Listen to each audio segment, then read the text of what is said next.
Burnley at home on Saturday. This is an absolute six-pointer in November. Win, West Ham goes on level with points with Burnley. Lose, and with 6 points from safety at this stage of the season already.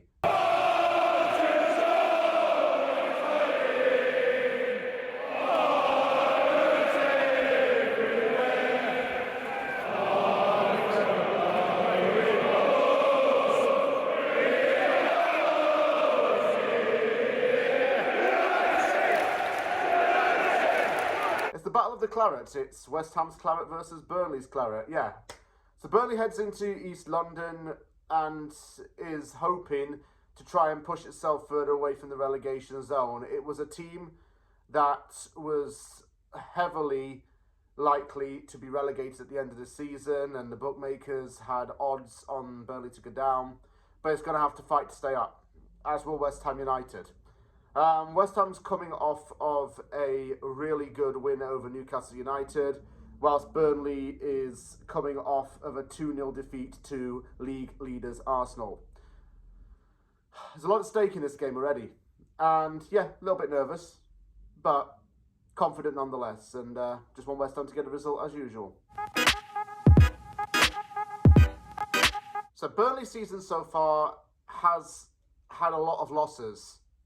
But at the end of last month, it started to pick up a little bit of form. It won back-to-back games against Leeds United and Wolves, scoring 5 goals in 2 games.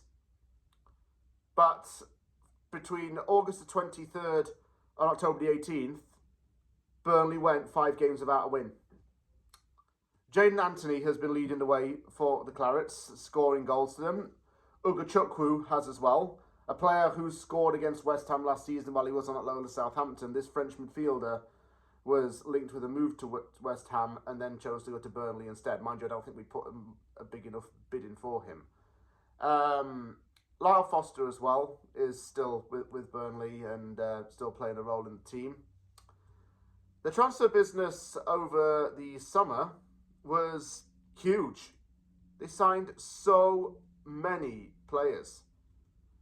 Jadon Anthony came in from Bournemouth. As I mentioned, Marcus Edwards came in from Sporting Lisbon.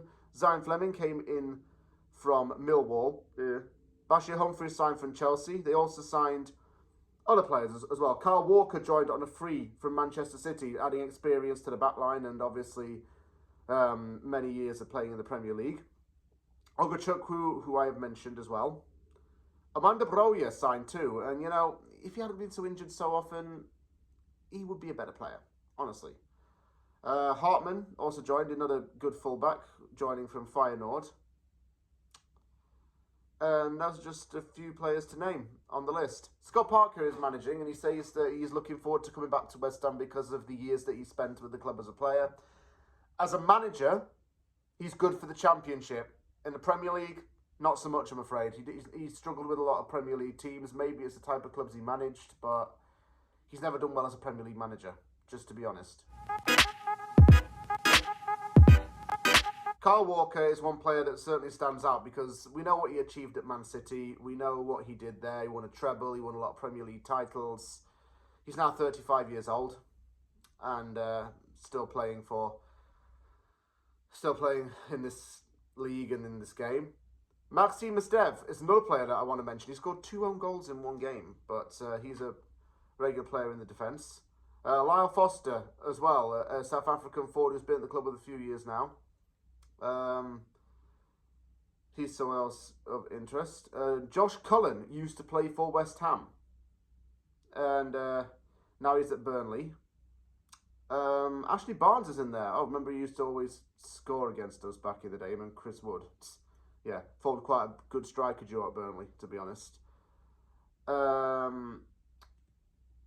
Also, Mike Trezor is a name who I see in there, because I think he was there last time Burnley were in the Premier League. So yeah, some recognisable names in there for sure. Mentioned him already, Josh Cullen. Cullen came through West Ham's academy, went to Charlton, and now plays at Burnley. Done pretty well for them, actually.